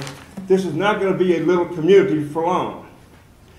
It's a good thing, it's a bad thing. I like it to be nice and the way it is, but it's going to grow. Once this is done, it's over as far as stopping it. All we're asking is that you give us an opportunity and let some of our constituents of his contact him and express their opinions. They don't even know about it. And that's what my request is, sir. Thank you, Mr. Myers. Thank you. Thank you very much. Sure, there's someone else standing behind you who hadn't spoke. Okay, go ahead. What's your question real quick? I have a question for you real quick. Yes, ma'am. When did y'all first learn about this? Maybe a month and a half ago, he approached me with it. Okay, and when did you, as our councilman, first approach us about it? Well, I know Brian and I spoke almost immediately, and he saw it on the agenda, which is public record, public stuff. So. I think we've deferred it twice. This is the third time it's been on the agenda. Am I correct? Mm-hmm. Mr. Krasowski, did you have something you want to say? My name is Joe Krasowski, and I am on the Planning Commission. First, I'd like to say this project has never come before the Planning Commission yet. There's no sign on the property that says, and I'm not saying this is a good project or a bad project. I'm saying we haven't reviewed it. We don't know the specs for the berms because we don't have any ordinances that pertain to that. I'd like to see this thing tabled till at least we can get with our review engineers to see what their concerns are, to set some guidelines, to make sure that the parish adopts something that's a responsible set of guidelines, hours of operation, density of the berm, where the lead's going to go when it's reclaimed, if it gets reclaimed, so we don't have a hazardous situation with the lead. These kind of situations. It's not posted, so nobody knows this project is even going up. So is this a commercial development, or is it? Well, Well, it's kind of the cart before the horse thing. I mean, are we gonna require Mr. Foster to go through the expense of doing everything he needs to do to go before planning without knowing if we're gonna allow him to put it up there in the first place? Well, So this is. and planning, let it go, he's not building any buildings there.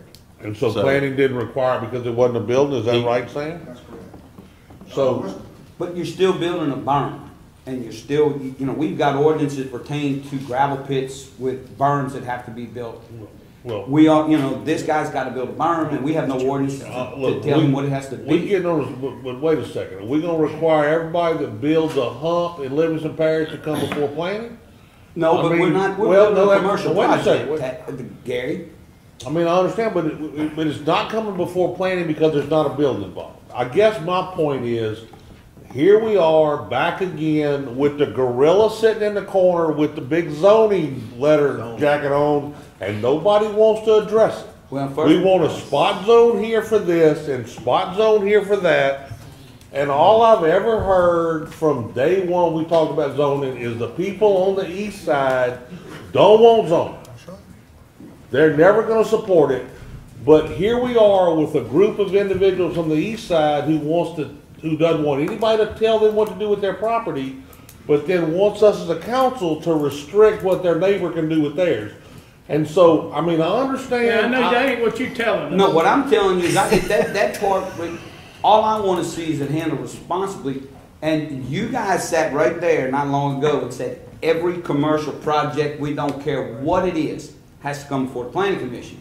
And it has to have a preliminary plat, it has to have a sign up there that says what the project is, so everybody in the town knows what's going on. And it hasn't. And so the question is, Mr. Foster has asked permission to put a gun range, but he hadn't bought occupational license, we hadn't determined this is a commercial enterprise, and he's not building a building. But we're right back to where we said to begin with, once you guys give him the permit to do what you Well, want if to do. we give him the permit to We're operate. past all of that. Well, if we, Not necessarily. I mean, if he goes and builds a building, he gotta come see you. After the fact. We'll Well, be I back to this understand, but asking he's for still forgiveness. he's still gotta come see you to build a building. Am I right, Sam, or am I wrong? If there's a bathroom with electricity on that thing, whether it's a shed or not, it's still a building.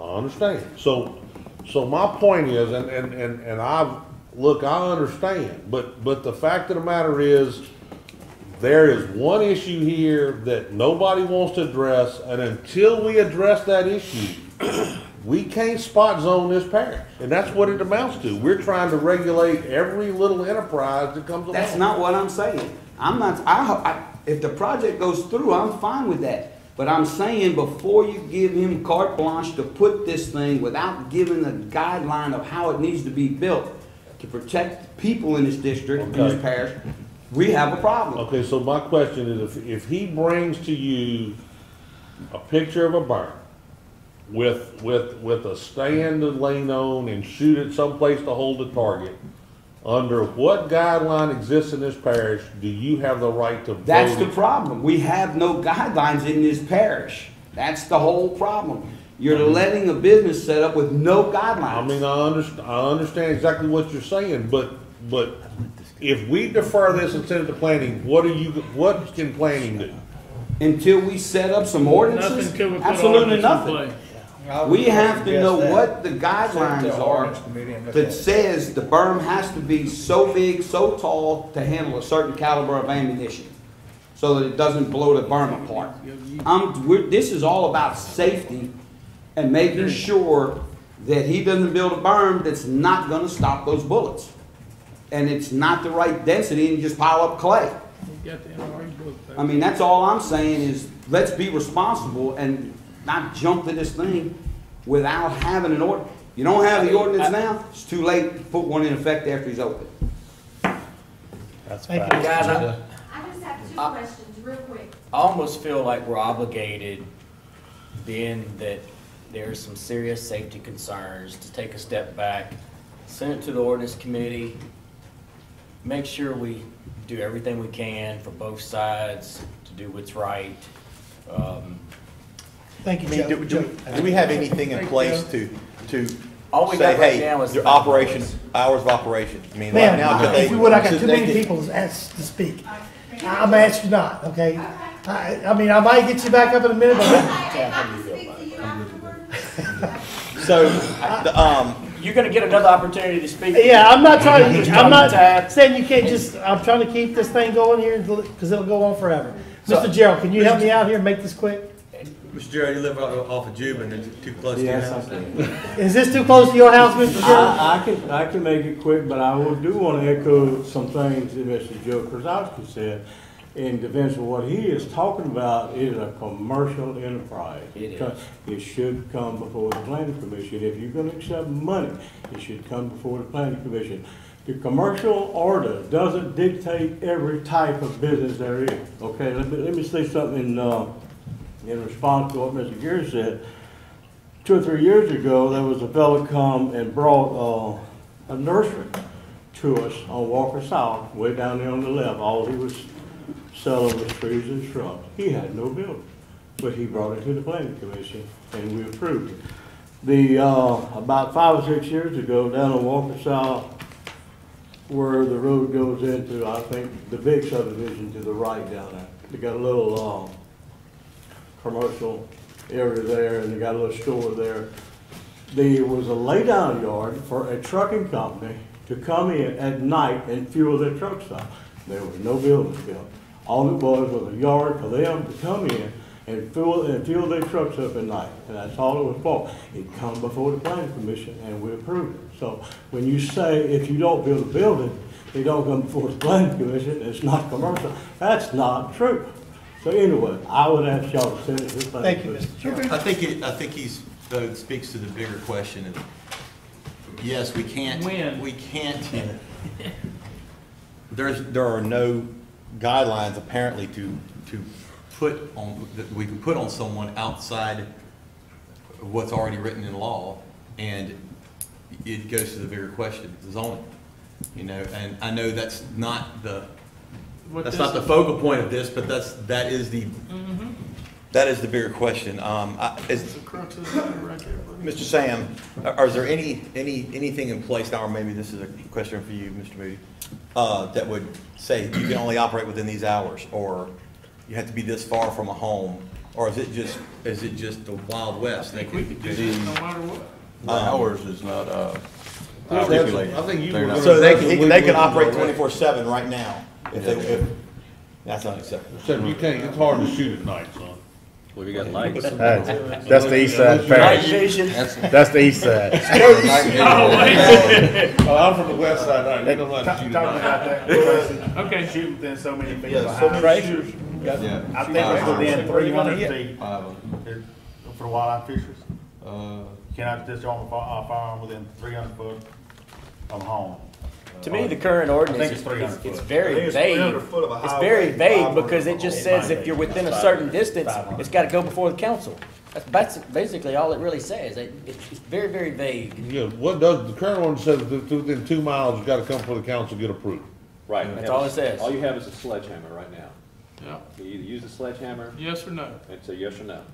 So And what, if it did go to the planning commission, as these gentlemen correctly point out, any commercial thing ought to go there. But if it went to the planning commission, But no they would look at guidelines. this and say, well, this got to go to the council because there's no, you're not giving us any guidelines about what's not- necessary, what's required. He's not breaking any ordinances. Not There's no breaking any rules for them to ordinances, so look I'm at. guessing the planning commission would rubber stamp this and it'd come back to you. So, I'm not taking a position on the thing, but I mean, you all point out the problem we've had in this parish, which is, the state law generally is you can do what you want on your property. And if somebody comes next door with a pig farm or a big warehouse facility that operates all night, we have nothing to stop them from doing that. Now, But we need- you can, and we have done ordinances to control things like gravel pits, and you're talking about doing one for concrete plants. I think it's highly necessary in this environment to consider ordinances for shooting ranges. So your recommendation is legal counsel would be to send it to the ordinance committee? I would recommend, depending on you have the authority, if you have the votes to do it, to approve this one and move on to fix it for the next one to come along, because as you all point out, once they're grandfathered in, you're very limited about what kind of ordinances you can then put in place on existing operators. You could probably affect their hours of operation, you could affect the height of the berms, et cetera, whether or not they have to have a fence and how much pavement they have to have, things like that. But you can't kind of keep them from operating at all, because they would have beat you to the door on when you pass the ordinances. State law even says that revised statute 30 says, you know, you can't start passing noise regulations, particularly after the fact. They can't apply to existing gun ordinances, gun ranges. So I'd recommend either you pass this for tonight or just deny it, and create some ordinances for all gun ranges, and let this one and any others want to come back after you have ordinances in place and reapply. So you can either delay it or table it or deny it. Is Mr. Foster here tonight? Yeah, he's here. Do you want to speak?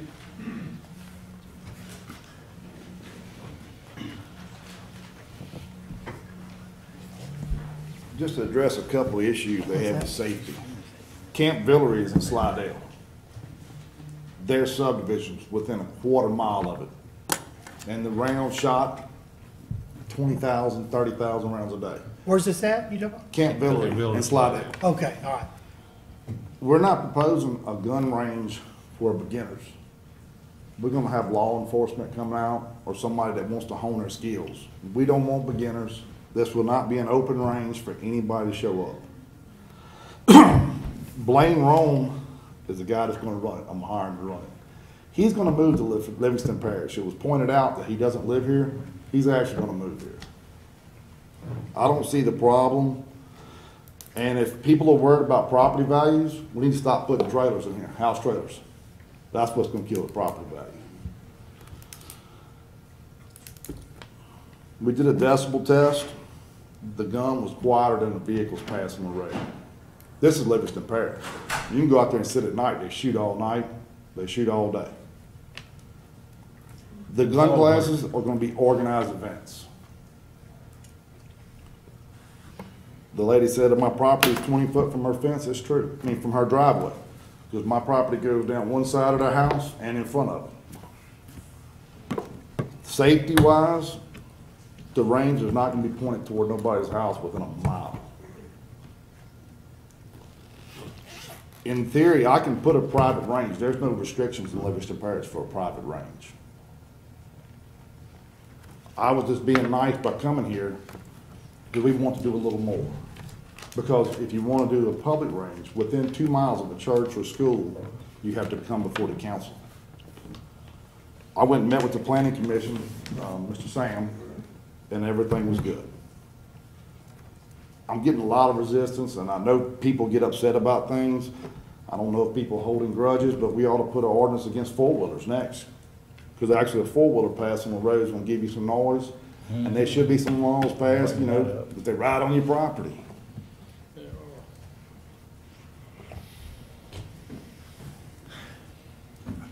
And DEQ, somebody brought that up. I have contacted DEQ. We joined best management practices, and that's how they regulate the lid.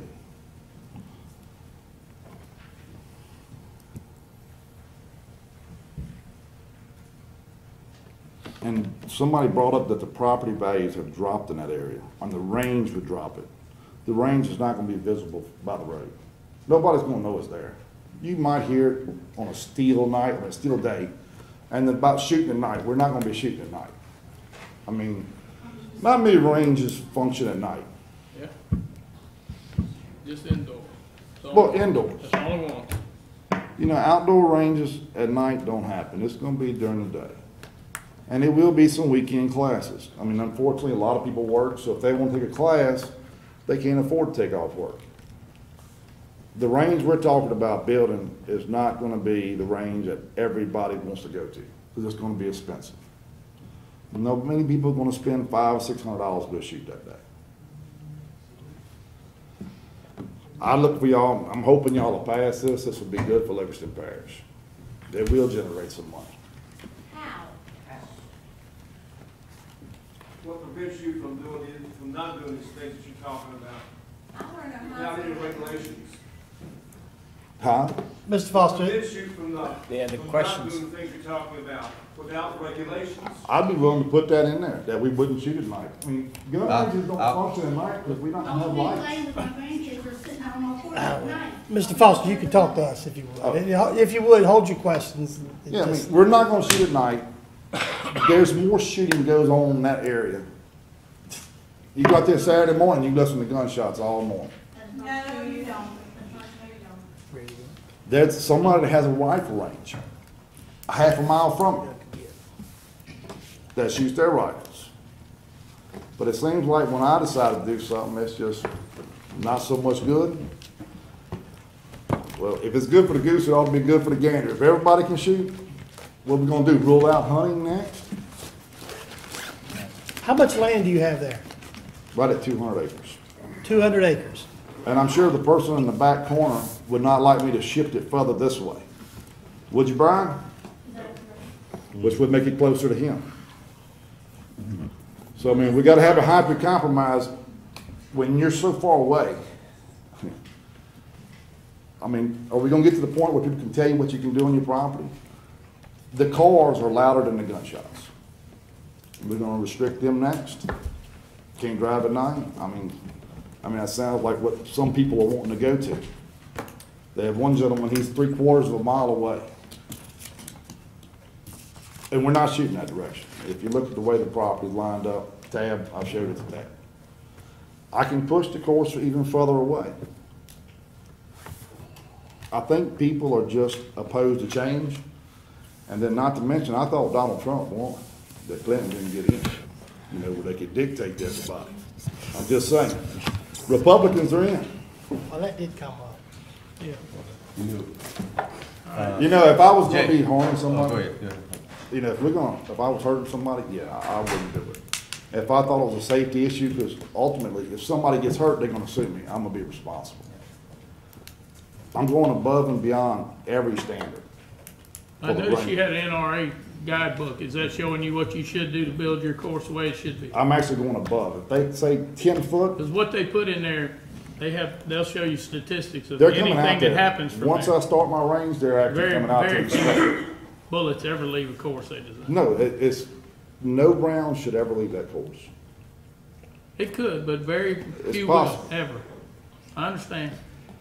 Jay, I would like to, we've got enough folks here that's got concerns. I want to give it to the ordinance committee and let them, you know, some of those things like hours of operation. There's a few things that I'd like to have. Hey, you need to ask On the him to book. come to the ordinance committee Yeah. meeting and show you what your guidelines are and what you're gonna do. Let me say, I'm getting a little frustrated. I've been trying to do this for a while. You know, Well, you want to go They said call a the month vote and a half. then? then if it gets shot down, it gets shot down. But then again, on the other hand, I can build a private range, and I don't have to go through You can none of open this. it. Chris, is he right, he can build a private range without? Well, your ordinance says, it doesn't say private, it just says to operate a shooting range within radius of 2 miles. I mean, I think what he's saying is that anybody can go out and put up targets in their backyard and shoot, and is that definition a shooting range? So, so it doesn't distinguish between commercial or private. That's one thing you ought to consider if you do in the ordinances about it, you know, so. Okay, so what we're trying to do, what we've been asked to do is adopt a resolution for approval, right, of the gun range. In the resolution or approval, can we limit the hours of operation? Nothing I can see, no, sir. I think we'd rather just send it to the ordinance committee and let us sit down with him and go over this. I mean, Mr. Foster's asked that we vote on it tonight. This is his third time he's been on the agenda. He would like, you know, some resolution one way or the other, I think. Am I correct? Or would you rather to go to ordinance and? I mean, what's the end result, you know? It could be a lot. Huh? It could be a lot. Yeah. I mean, the deal is, there are people that believe in property rights, and then there are other people who might feel that the need to restrict it. I couldn't tell you what the vote on this council would be right now if you called for an up or down vote. But I can tell you, if it goes to ordinance and public input, and you have public input, and the ordinance committee sits there and takes everybody's deal and we research other ordinances that exist, I'm sure that your ability to get it passed would probably dramatically increase. I mean, that's my opinion, but, I mean, we'll do whatever you wanna do. I suspect if you wanna vote tonight up or down, I'm sure you can get it. But, you know, the thing about it is if it does go to ordinance, you know, and the concerns of the public are heard, and some of those things are adapted. We're not talking about concerns to shut you down. We're talking about concerns they might have with safety. Then I would suspect your deal greatly improves, but that's your determination. I agree, Gary, that, yeah, it would, your chance would go up, and then these concerns, some of them are addressed, and, a lot of folks are away from their house, you know, I hadn't even thought about that, there's a lot of people that not even around. And Jay, So as far as basically, you've been- if as far as we you've talk been about working- Ascension Concrete, can I fuss about that? I live over in Hansborough. Can I where are we gonna stop it at? You know, who That's can what we're fuss? trying to do right now. We're trying to Yeah. stop it right now. Shane, This is our line. When do you think you're gonna have a We're meeting? trying to stop it. We can do this next Friday morning at 9 o'clock. What is the date?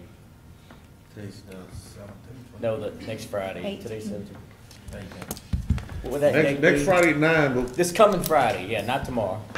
So what will we resolve if I take Well, out here's the work and come to thing this that one? happens in an ordinance meeting, you know, you got both sides and everybody's got their point of views, and we can kind of do some research ourselves, you know? Not saying you're wrong about any of it, it sounds like 100% right about a lot of it, but we can kind of do the research ourselves and kind of just make sure that there's some safety guidelines, some hours of operation guidelines. Well, I told you Just- I'd be willing to do that. I'm willing to give you the hours. Right. Well, we don't really want to, I mean, I can't speak for everybody else, but I just think that there's enough concern here that we don't want to rush it, man. We just want to take a step back and make sure that we're doing the right thing. Personally, I think this could come back to vote if we had an ordinance meeting Friday. What, are we talking 30, 45 days from now? Maybe beginning of January? actually, if we have an ordinance committee meeting on Friday, if you'll go ahead and let Sandy put it on the agenda Monday, we can get it on, December 1st is our next meeting. At least, Jay, at least the people in the surrounding area would be able to ask their questions, and it would give us the that's what opportunity I'm to saying, answer those questions and we can have the maybe meeting be on convince the agenda those, for first, you for know, the that, first. We can vote on by the 15th. I think one way or the Mr. other. Foster, Fix certain things. I So think before the end of the year, we There- can give there's- them a yes or a no. say that again. there's If certain we things have, that's if we have on the ordinance agenda. committee meeting Friday from Friday You week, can't fix certain things. it can be on, the introduction of whatever ordinance we come up with can be on the agenda for the first and can be adopted by the 15th. And whatever we decide can then be put in place. Which gives the public the opportunity to talk about what restrictions that they want. We can research other gun control, we can research other ordinances that exist. I don't think anybody wants to stop you from putting a gun range in. Sounded like it to me. Well, I mean, I'm gonna be honest with you, I mean, damn, you don't take no rocket scientist to figure that out. well, no, I mean, here's the deal, we feel like the public needs their input. And they don't think they've had enough time to And process. we don't think they've had enough time, even though you feel like you've been waiting, they don't feel like they've had adequate input. Let me tell you, without zoning, I think it's the wild, wild west, and you should be able to put up what you want, as long as you don't, purposefully, as long as you're not putting a pig farm by them and the odor's blowing on them. I don't have a problem with the thing, but That they, could be coming. they need the opportunity, they need Now the you're talking opportunity. about a Senate. I mean, I didn't think, I They thought need you only the, 1 they need the year. opportunity to input, and ordinance committees will give them that opportunity, and we'll be able to come up with a law that addresses their concerns, and we don't have any problems. Don't you think that's the? Yeah, let's And- move. I think I moved to send it to the ordinance committee. And you know, another thing too, I mean, Motion to send it to ordinance committee, second, seconded by Mr. Shane Mack. Is there any discussion on that? None being, call for the vote, Miss Sandy. Mr. Girlinghouse? Yes. Mr. Wascom? Yes. Mr. Ard? Yes. Mr. Mack? Yes. Mr. Lobel? Yes. Mr. Averett? Yes. Mr. Harris? Yes. Mr. Talbert? Yes. Mr. King? This item will go to the ordinance committee. That's gonna be when? Next Friday. A week from tomorrow? But look, the meeting's gotta be early. And is there a time for If I that? gotta go to. 4 a.m. No. No, not that early. I mean, 9 o'clock. I mean, 8:30, 9 o'clock is when we need to have it. Well, I know, I look at that. How are we going to get our neighbors who are unable to live in their homes together and off for this Friday? How are we supposed to do that this quickly? Well, go ahead, go ahead. Somebody said she needs to come up front. Yeah. Part, And Mr. this is nothing personal, sir. Nothing at all. Jay, was there, did you have Yeah, something? I wanted a private range. Then I was told this needed to be made commercial. Why does it need to be made commercial? If you just did it on your property, I don't Well, think you're personally, breaking the law. you gotta go look and define, I mean, it's written That's as commercial, twisting words. but hold If I on. don't take You're money gonna for be the course- accepting, you're gonna be accepting If I don't money take money for for the profit. It is a commercial business and it needs to go before the planning commission. If I Look, take I'm ready money to for- vote on this, guys. Let's move forward. We already voted on it. I think we've already voted on it. Good. Ma'am, if you would, did you have a question? We had questions, our neighbors together. I'm sorry, ma'am, would you tell me what you said again? We had questions earlier and we kept asking. Man, you spoke for a long time, John. all right? I gave you plenty of time to speak. We had questions before the vote. And did you want, you asked to table this and it's been tabled. Is there something else you want? Yes, I had some questions. And I told you I'd be. We're gonna we'll talk be about it in after the the ordinance meeting. committee meeting. What about my question? Okay, what is your question, ma'am? How do we get our neighbors who are displaced from the flood, including me, off and here for an ordinance meeting? Is it how far A week from tomorrow. a week from tomorrow? They have to get off work. We have to go to contact these people. I am displaced. Most people are displaced. That's not giving us a very reasonable timeline. Can I answer this? Sure, Shane. If you're able to come to the ordinance committee meeting, and we have a meeting, if we don't come to a conclusion in that meeting, we will have another ordinance meeting until we can put this to rest and do the right thing for all. Okay, but how are the people who are displaced and have to work going to manage to be at this ordinance meeting in 1 week? We have trouble even contacting people. We're all We can't displaced. stop government. I mean, we have to have meetings and we But have to move forward. I think this is not a pumpkin patch. It's not four-wheelers. It's not a trailer. This is a shooting range. And Okay. it's 3/4 of a mile from my house. There's a shooting range in the middle of Walker. Well, There's a shooting range inside the Bass Pro Shop. I mean, I'm just telling you. and that is inside a building. It's regulated. This is different. All right, we've had a motion to send it to the ordinance committee. That motion is passed. It's gonna go to the ordinance committee. So, Did we vote on it? yes.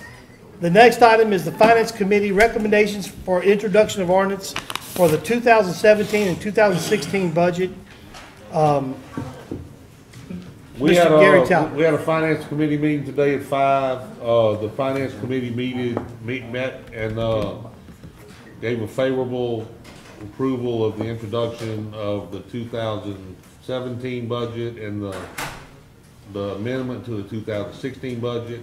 We're gonna then, it's gonna get introduced tonight. We're gonna then meet again on the 28th. We're gonna meet on Monday, the 28th of November, and we'll finalize some things. Basically, we're taking a 10% reduction in sales tax revenue, and I think ad valorem for the most part is flat, based on the roll forward and the 20% reduction on flooded homes in the parish. And, you know, the cuts aren't terrible. I mean, I think we're gonna be okay. There's some conservative stuff with respect to, you know, some expenditures, and then I think we plan on trying in March or April to revisit the budget, because typically we've done a budget, it's been approved in December, and then we don't amend it till the end of the year. But I think given this thing that we don't have any idea what forecasts are gonna look like, you know, with respect to tax revenue, that we're gonna probably start March and April looking at, you know, are we short in some areas? And if we're short, then we're gonna start cutting. If we've got some surplus, then we'll free up money in some other areas to do, you know, some capital improvement projects along those lines. And so it's just gonna be a whole long year next year of seeing where the revenue's at and making adjustments to the budget during the finance committee meetings to bring them to y'all. And so it's gonna be a work in progress. But I think we've got something good to start with, you know, to start the year that's probably fairly accurate based on what Jennifer thinks projections are gonna be on revenue. And then we'll deal with it next year. If we missed it, then we'll start working on it. But I think Sandy's gotta call this because it's gotta be introduced by ordinance, so. All right, you want to read it by title? Yes, sir. This will be proposed ordinance 16-48. This is an ordinance amending the 2016 budget and adopting the 2017 budget of Livingston Parish President Council relative to the general fund, special revenue funds, debt service funds, and capital improvement funds. Public hearing will be held on December 1st at 6 p.m. All right, we had a motion by Mr. Talbot, second by Mr. Girlinghouse. Any discussion? Ms. Sandy, would you call the roll? Mr. Girlinghouse? Yes. Mr. Wascom? Yes. Mr. Ard? Yes. Mr. Mack? Yes. Mr. Lidwell? Yes. Mr. Averett? Yes. Mr. Harris? Yes. Mr. Talbot? Yes. Mr. King? Thank you. He's gone, he snuck out. Is there any report from the ordinance committee, Shane? We're gonna have a meeting next Friday. Is there a time set for that meeting? Gary said 8:30. AM or PM? AM. Son, if we win tomorrow night, we got to go all the way to Freeport, so we got to get our business done Friday morning. I know it doesn't sound good to everybody else, but. So ordinance committee meeting, 8:30. And again, this ordinance committee meeting is just to establish an ordinance for gun ranges, is what this is. Even if they vote and pass an ordinance for gun ranges and put stipulations and restrictions, it still has to come back to this parish council for approval. It's just a way of digging through a bunch of research to build the best ordinance for laws for this parish is what that's for. And if you have great insight on great ordinances for gun ranges, please send them to your council member or forward them to email so we can have them for the ordinances. But it still has to come back to this parish to be adopted for law. Item 17, District Attorney, Mr. Chris Moody. No report. Item 18 is a motion to adjourn this meeting. That's me. Mr. Jeff Averett, seconded by Mr. Bubba Harris. Is there any discussion? Call for the vote, Miss Sandy. Mr. Girlinghouse? Yes. Mr. Wascom? Yes. Mr. Ard? Yes. Mr. Mack? Yes. Mr. Lidwell? Yes. Mr. Averett? Yes. Mr. Harris? Yes. Mr. Talbot? Yes. Mr. King? Absent. This motion passes. This meeting is adjourned.